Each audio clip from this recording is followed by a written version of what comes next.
Hello friends, आजच्या व्हिडिओमध्ये 8वी scholarship या स्पर्धा परीक्षेसाठी गणित हा जो विषय आहे त्याच्यामध्ये एक टॉपिक असतो पायथागोरसचा सिद्धांत. तर त्या पायथागोरसच्या सिद्धांतावर आधारित काही प्रश्न आजच्या या व्हिडिओमध्ये आपण पाहू.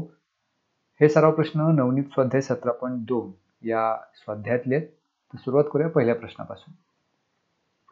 तर हा पहिला प्रश्न असा दिला आपल्याला की एका काटकोन त्रिकोणाच्या काटकोन करणाऱ्या बाजू 12 सेमी व 16 सेमी आहेत, तर त्या त्रिकोणाच्या परिवर्तुळाची त्रिज्या किती. याच्यासाठी 4 ऑप्शन दिलेले असणार आहेत आपल्याला.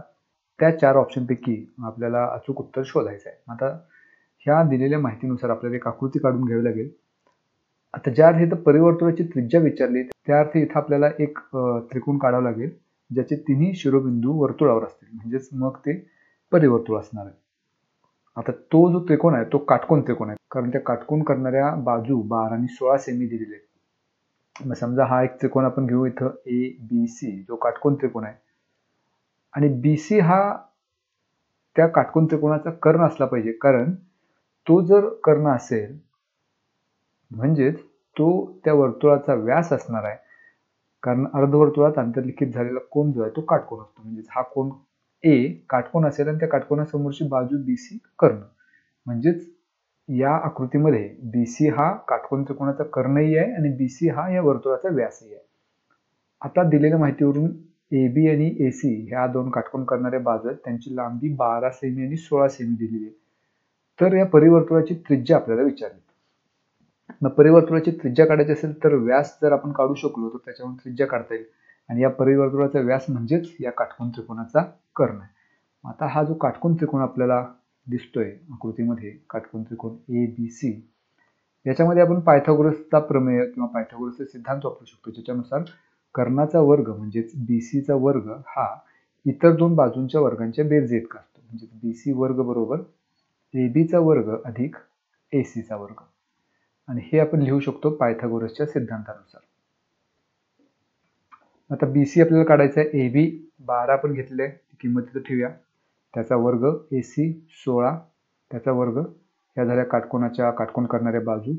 12चा वर्ग 144 येईल, 16चा वर्ग 256. या दोन्हीची बेरीज केली तर ती 400 येईल, आणि डाव्या बाजूला शिल्लक राहील BCचा वर्ग. मग आता BC जर आपल्याला काढायचं असेल तर दोन्ही बाजूचं वर्गमूळ घ्यावं लागेल. 400चं वर्गमूळ येईल 20 सेमी. तर हा त्या वर्तुळाचा झाला व्यास, कारण काटकोन त्रिकोणामध्ये कर्ण म्हणजेच त्या वर्तुळाचा व्यास आहे. मग BC जर 20 असेल म्हणजेच तो व्यास असेल तर त्याची त्रिज्या काढायला त्याची निमपट करावं लागेल. मग व्यास 20 आहे, त्याची त्रिज्या काढायची म्हणजे त्याला 2 भागायचं. जर 2 भाग घालवला तर 10 उत्तर येईल. याचा अर्थ हे जे परिवर्तुळ आहे त्याची त्रिज्या असेल 10 सेमी. आता पुढचा प्रश्न पुन्हा एकदा या आकृतीवर आधारित आहे. आकृती आपल्याला दिलेली आहे ज्यामध्ये ABC हा काटकोन त्रिकोण आपल्याला दिसतोय, आणि त्यामध्ये AD ची लांबी 30.5 सेमी दिलेली आहे.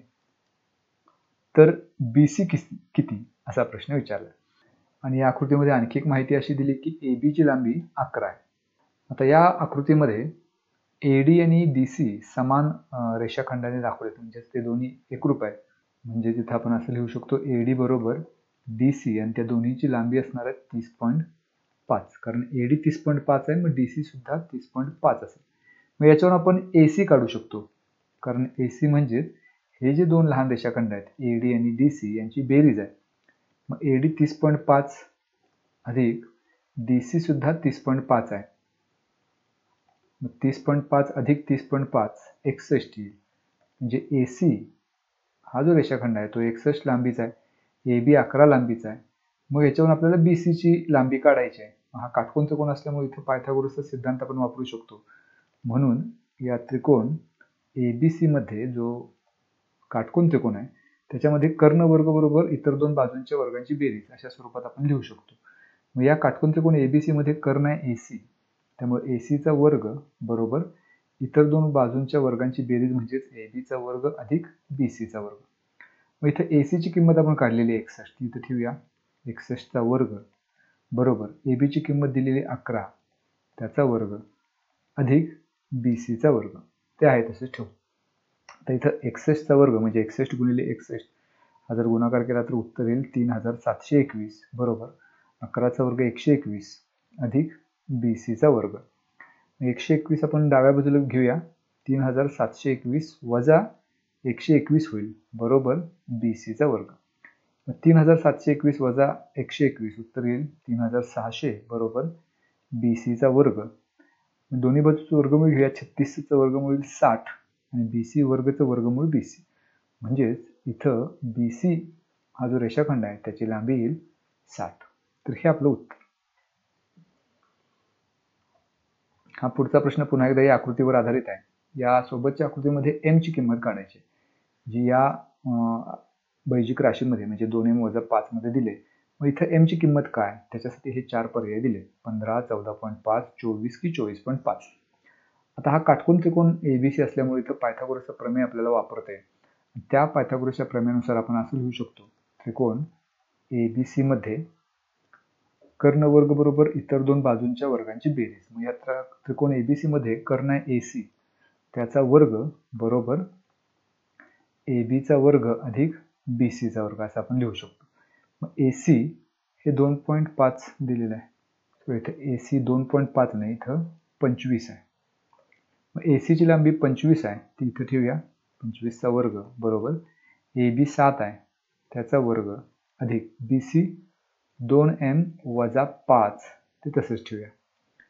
आता इथं 25चा वर्ग करू 625 बरोबर 7चा वर्ग 49 अधिक हे 2m - 5 कंसाचा वर्ग तात्पुरतं तसंच ठेवूया. तर पुढच्या पायरीला 49 आपण डाव्या बाजूला घेऊया, वजा 49 होतील बरोबर 2m - 5 कंसाचा वर्ग. 625 - 49 उत्तर मिळेल 576 बरोबर 2m - 5 कंसाचा वर्ग. आता इथं दोन्ही बाजूचं वर्गमूळ घेऊया. 576चं वर्गमूळ 24 येईल आणि 2m - 5 कंसाचा वर्ग त्याचा वर्गमूळ येईल 2m - 5. आता हे आपण सोडवू शकतो. वजा 5 आपण या बाजूला घेऊया, अधिक 5 होतील म्हणजे 24 अधिक 5 बरोबर 2m. 24 अधिक 5 म्हणजेच 29 बरोबर 2m. आपल्याला m ची किंमत काढायची आहे, त्यामुळे 2 आपण डाव्या बाजूला घेऊया, छेदात जातील म्हणजे 29/2 बरोबर m.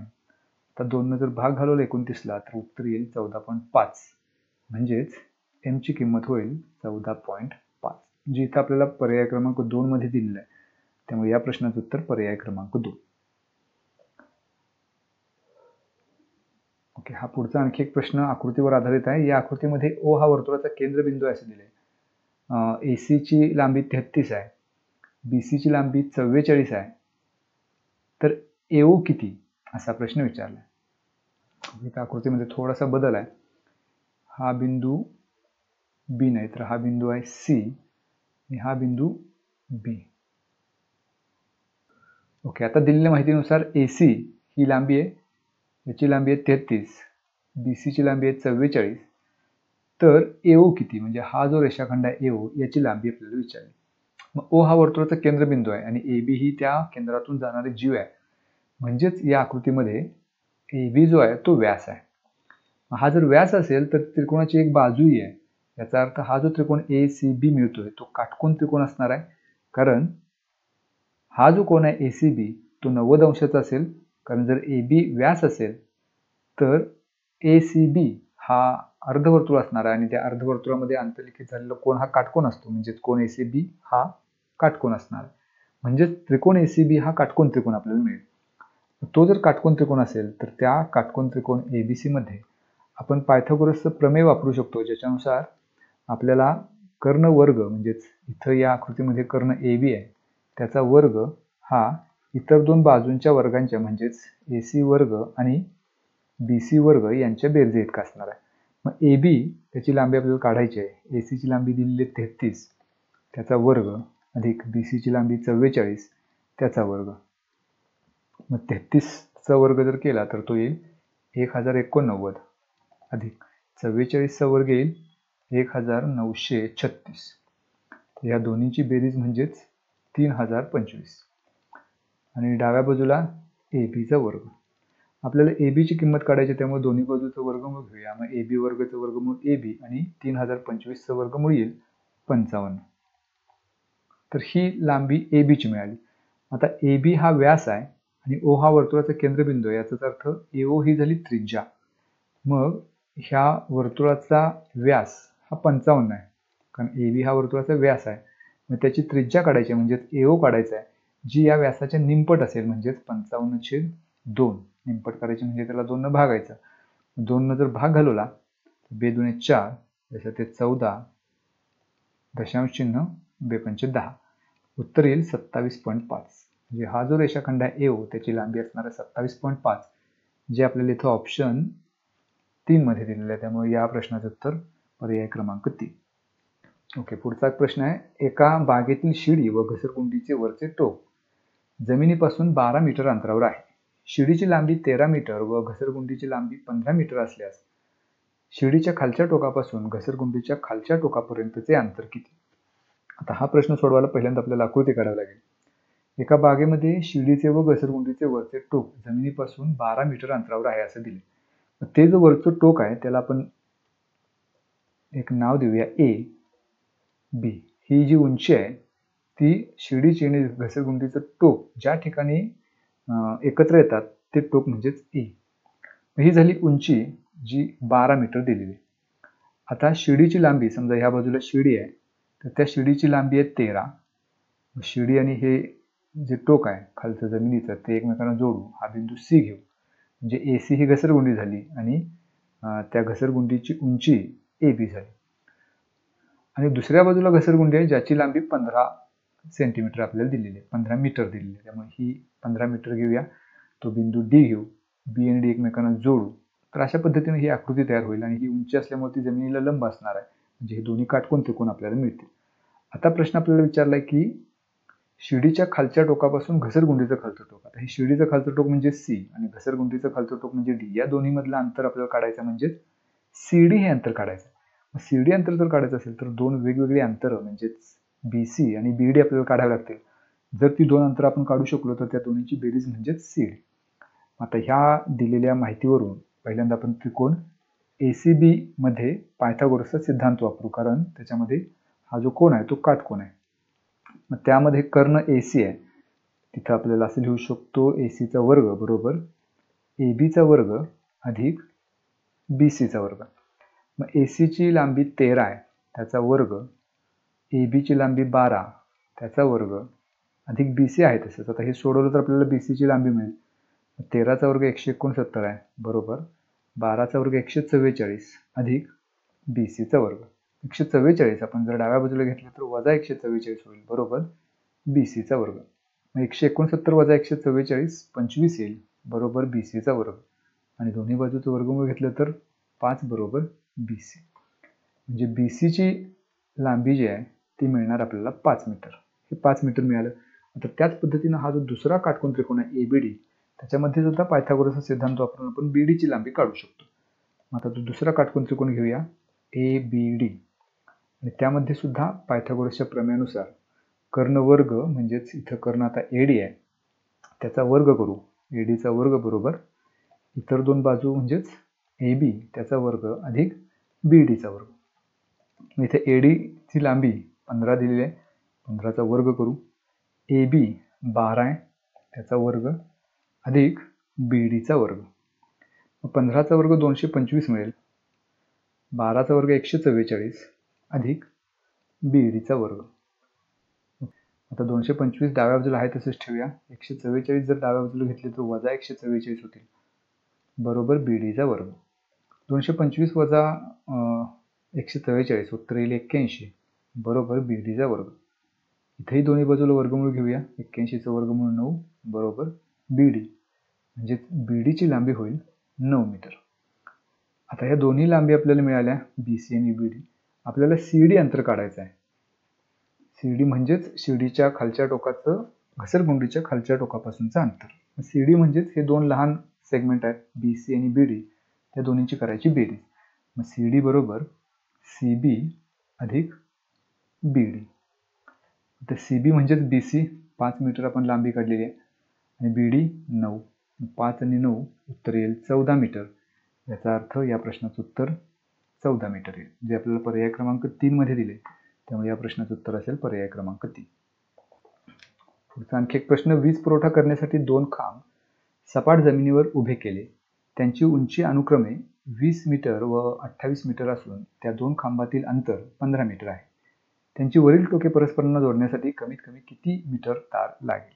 आता या दिलेल्या माहितीनुसार पहिल्यांदा आपण आकृती काढूया. इथं आपल्याला 2 खांब दिलेत वीज पुरवठा करण्यासाठी. त्यातला एक खांब समजा आपण इथं ए बी काढला आणि दुसरा खांब इथं सी डी घेतला. तर एक घेतला लहान आहे तो 20 मीटर, म्हणजे ए बी 20 मीटर घेऊ आणि सी डी 28 मीटर. हे जमिनीला खालून दोन्ही एकमेकांना जोडू. आता हे जमिनीवर खांब असल्यामुळं हे जमिनीला लंब असणार आहेत, त्यामुळे हे दोन्ही कोन 90 अंशाचे येतील. त्यानंतर त्या 2 खांबातील अंतर 15 मीटर आहे, म्हणजे इथं बी आणि डी याच्यातलं अंतर 15 मीटर मिळेल. प्रश्न आपल्याला असा विचारलाय की त्यांची वरची टोकं म्हणजे ए आणि सी एकमेकांना जर जोडायचे असेल तर कमीत कमी किती मीटर तार लागेल. कमीत कमी अंतर काढायचं म्हणजे ए आणि सी हे एकमेकांना अशा पद्धतीने जोडून घेतल्यानंतर एक रचना आपल्याला इथं अशी करता येईल की ए मधून या सी डी वर एक लंब टाकायचा, म्हणजेच हा जो वरचा त्रिकोण आहे तो काटकोन त्रिकोण होईल. याला एक नाव देऊया आपण या बिंदूला ई. मग आता ह्या दिलेल्या आकृतीवरून आपल्याला ह्याच्यामध्ये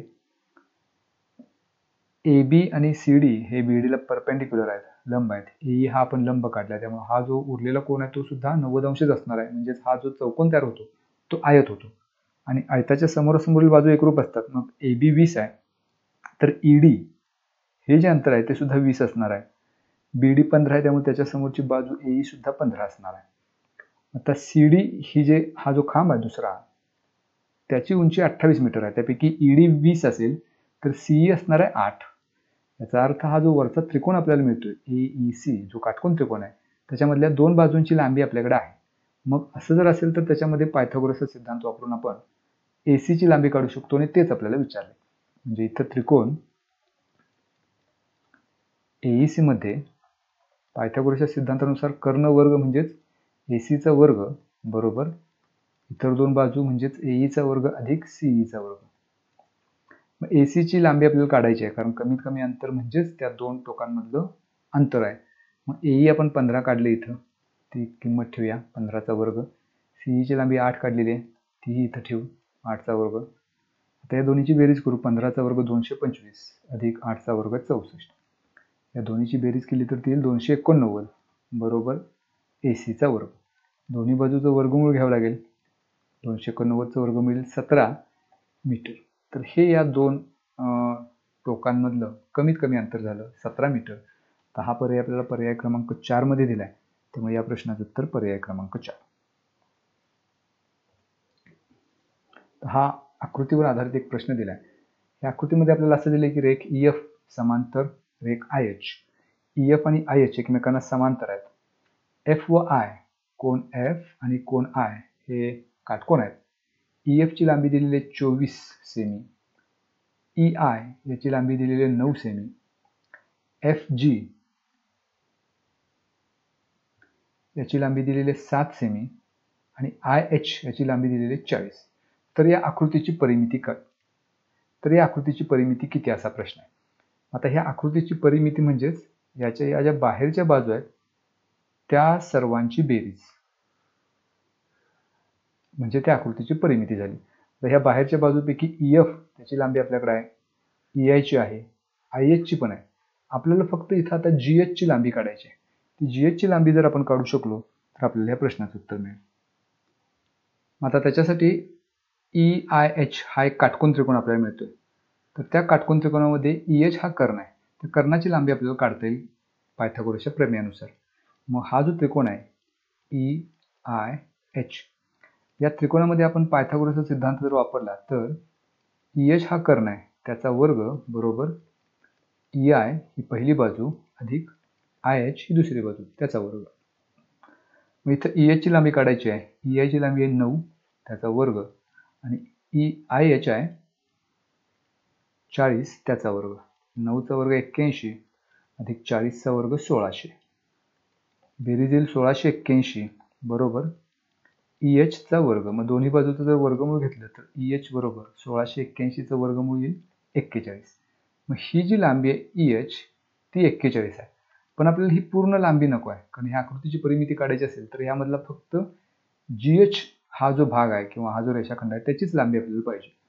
मग आता आपण EH ची लांबी मिळवली, त्यातनं समजा जर आपण EG काढू शकलो आणि तो वजा करू शकलो तर GH आपल्याला आपोआपच मिळणार आहे. आता जर EG ची लांबी काढायची असेल तर EG ही बाजू ज्या त्रिकोणाचा आहे म्हणजे EFG जो सुद्धा काटकोन त्रिकोण आहे त्याच्यामध्ये EG हा कर्ण आहे, तर त्या काटकोन त्रिकोणात पायथागोरसचा सिद्धांत वापरून आपण EG ची लांबी काढू शकतो. आता हा जो दुसरा काटकोन त्रिकोण आहे EFG याच्यामध्ये सुद्धा पायथागोरसचा सिद्धांत वापरूया, ज्याच्यामध्ये कर्ण EG आहे. त्यामुळे EG चा वर्ग बरोबर इतर दोन बाजू म्हणजेच EF चा वर्ग अधिक FG चा वर्ग. मग EF ची लांबी 24 दिलेली आहे त्याचा वर्ग करू अधिक EF ची लांबी 7 त्याचा वर्ग. 24 चा वर्ग 576 अधिक 7 चा वर्ग 49, दोन्हीची बेरीज येईल 625 बरोबर EG चा वर्ग.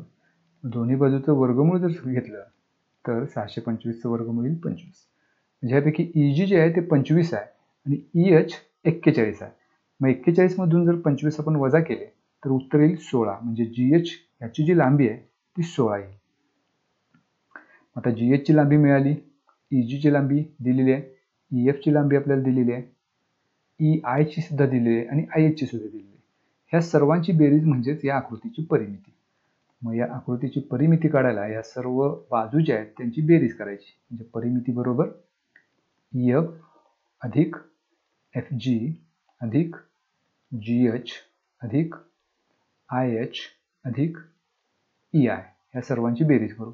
मग EF ची लांबी 24 आहे अधिक FG 7 अधिक GH 16 अधिक IH 40 अधिक EI 9.